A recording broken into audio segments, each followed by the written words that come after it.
Bon, bonjour tout le monde. Aujourd'hui, je vais vous faire une vidéo pour parler un petit peu de cette création. Alors, je vais vous parler d'une phrase comme Sadhguru a dit.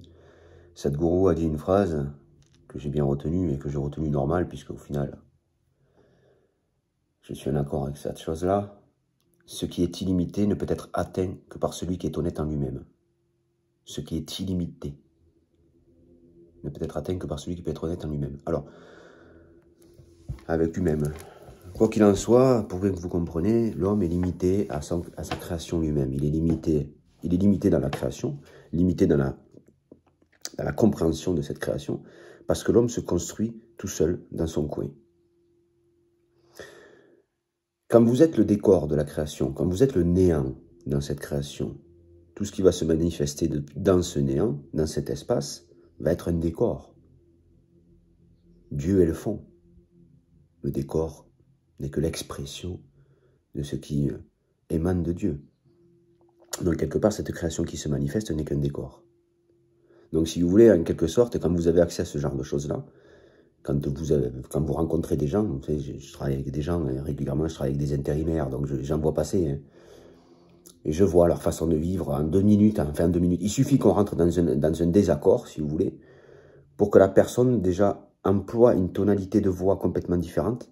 C'est-à-dire que la personne, quand je rentre en désaccord avec elle, moi je m'en fous, c'est un désaccord parce que on n'est pas d'accord sur un sujet, on n'est pas d'accord sur un sujet, mais si vous voulez, pourquoi la personne a tendance à changer de tonalité après quand elle s'exprime avec moi? C'est qu'elle a changé de regard sur moi. À partir de cet instant-là, c'est qu'elle se fabrique toute seule de son côté. On est censé entendre ce que dit l'autre. On est censé entendre les gens qu'on rencontre dans notre réalité. Quand vous vous construisez seul, vous finissez tout seul. Vous savez, l'homme, il a tendance à s'isoler. Je suis dans le genre à voir derrière le décor. Je suis dans le genre à voir derrière le décor. C'est-à-dire, l'édifice égoïste de l'homme, je suis derrière lui. Je suis derrière lui. Je suis derrière son ombre. Je suis derrière sa lumière. Je suis derrière son existence. Je le vois derrière ce qu'il est. Je vois tout ce que lui ne peut pas voir. Pourquoi l'homme ne voit pas? Pourquoi l'homme ne comprend pas cette réalité? Parce que l'homme se limite, comme je vous dis, il se limite à son existence, il se limite à son amour, hein, il se limite à ce qu'il est, et donc ne peut pas comprendre cette création. L'homme se prend pour Dieu dans cette création. Et il pense qu'il va pouvoir faire son existence tout seul. Ouais, mais tôt ou tard, comme je dis, l'homme vit dans un amour qui est limité.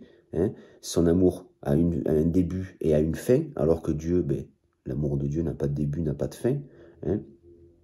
L'homme s'épuise, comme j'ai dit hier dans une vidéo, son amour s'épuise, comme la femme s'épuise.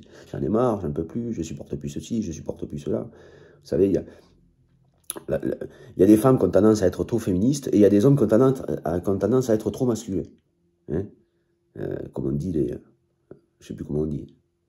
J'avais le mot, il est reparti. Bref, il y a les hommes qui sont trop dans l'ego masculin et les femmes qui sont trop dans l'ego féminin. Bon, ils sont séparés d'eux-mêmes. Ils sont séparés d'eux-mêmes. C'est parce qu'ils ne prennent que le côté négatif de la création dans un côté masculin et les femmes ne prennent que le côté négatif de la création dans un côté féminin. Le problème, c'est qu'on n'a pas été créé divisé. On n'a pas été créé divisé. On est dans le décor. Et on se balade dans le décor. Et quand le décor tombera, on tombera avec ce décor. On est aussi fragile que le décor. Donc, quelque part, c'est ce que je comprends aujourd'hui, c'est que les hommes ont tendance, comme les femmes, hein, à se prendre pour Dieu. Vous savez, quand je parle avec une femme et qu'au bout d'un certain temps, hein, tu lui proposes un rendez-vous, la meuf, elle te répond ah, parce que tu as cru que tu allais me baiser. Excusez-moi, mesdames, mais si vous vous prenez pour le centre du monde, c'est pas mon problème, c'est le vôtre. Hein, parce que quand il y a un échange sexuel, on parle d'un échange sexuel, hein, il faut qu'il y ait 2 corps pour qu'il y ait cet échange sexuel. Donc, c'est pas un qui se donne à l'autre, non, ce sont les 2 qui s'offrent, l'un et l'autre, pour échanger un moment ensemble. D'accord? Donc la sexualité, on va remettre un petit peu les choses à leur place, la sexualité c'est un partage, c'est un échange de 2 personnes. Et c'est pas une personne qui offre son corps, une seule, non, il y a les 2 qui offrent leur corps. Hein, parce que sans l'un et sans l'autre, il n'y a pas de sexualité. D'accord? Donc il n'y a pas de naissance, il n'y a rien. Donc arrêtez de vous prendre supérieurs les uns aux autres, parce que vous vous prenez pour supérieurs. Je ne dis pas tout le monde, hein, mais certaines femmes se prennent supérieures à l'homme, et certains hommes se prennent supérieurs à la femme. Alors, essayez de regarder la vie le monde d'une autre manière. C'est-à-dire, vous savez, le problème de l'homme, de l'humain, c'est qu'il a tendance à ne croire que ce qu'il voit. Alors, comment pourrait-il croire en cette création s'il ne croit pas en Dieu? Dieu ne lui montrera jamais ce qu'il a besoin de voir. Tout simplement.